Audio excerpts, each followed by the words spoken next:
Ngalaba akụkọ na okwu akpọ n'ụlọ ọrụ Anambra Broadcasting Service (ABS) achịkọbago mmemme isi aga nke ọma nyegara onye bụ Director ha bụ Maazị Gabe Okpalaeze nakwa ndị ọrụ ngalaba ahụ ndị ọzọ nara ezumike nka site n'ụlọ ọrụ a. Ya bụ mmemme bụkwa mmemme dị mgbakọ abụọ n'ihi na ọ bụkwa imerube ọgbọ afọ 60 nke Maazị Okpalaeze. Emmanuel Chigbata kọrọ akụkọ a ka bụ mmemme si wee gaa.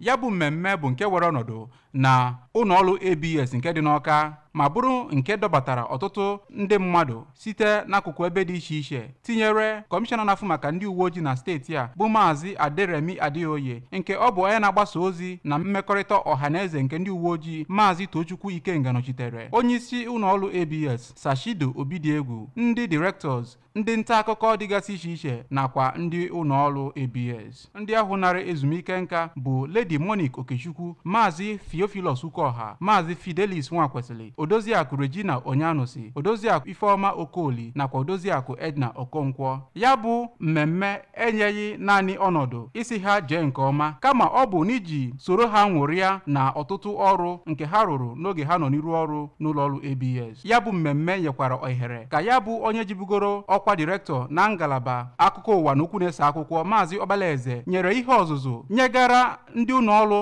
ABS n'ụzọ ha ga-esi wee na-arụ ọrụ ha nke ọma. N'okwu ya, Sashido kọwapụtara mkpa ya bụ mmemme dị ma kọwaa na ya bụ mmemme nyere oge ndị ụlọ ọrụ ABS ịtụgharị uche ma gbaa ha ume ka ha bụrụ ndị ga na-arụsi ọrụ ha ike ghara ịbụ ndị ga na-eme ka o si masa ha, ebe ọ kọwara Maazị Okpalaeze dịka nke wepụtara onwe ya n'ọrụ ọ rụrụ nyegara ABS. Na mbụ n'ozi nnabata ya ka direktọ ọhụụ nke ngalaba akụkọ ụwa nakwa okwu na-ese akụkọ Odoziakụ Judy Jeff Nwabueze kelere ndị ahụ nara ezumike nka ma kelekwe n'ụzọ pụrụ iche Maazị Okpalaeze maka agbammbọ ya n'oge ọ bụ onye isi. Na nkụzi ọpụpụ ya ka Maazị Okpalaeze kelere ngalaba akụkọ ụwa nakwa okwu na-ese akụkọ maka ịchịkọba ya bụ mmemme ma kpọkwue ndị ụlọ ọrụ ABS ka ha bụrụ ndị ga-ewepụta onwe ha ma rụọ ọrụ n'usoro esi arụ ọrụ. N'okwu ya ka onye jibugoro ọkwa direktọ protocol gọọmenti haus nke steeti a bụ Sir Charles Mbakigwe kelekwere ndị